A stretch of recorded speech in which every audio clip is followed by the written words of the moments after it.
here.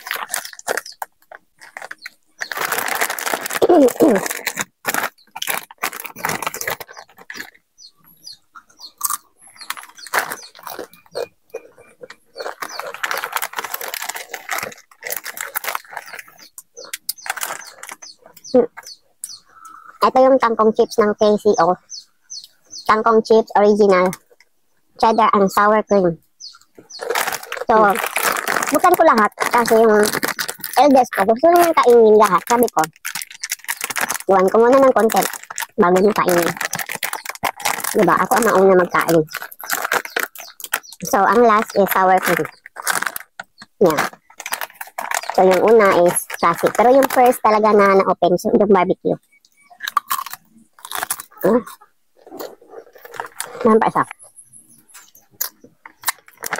Ito. Salt and vinegar.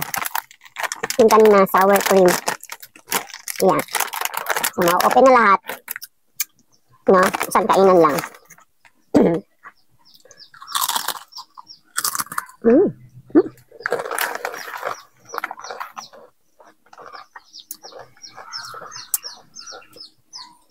Ayan.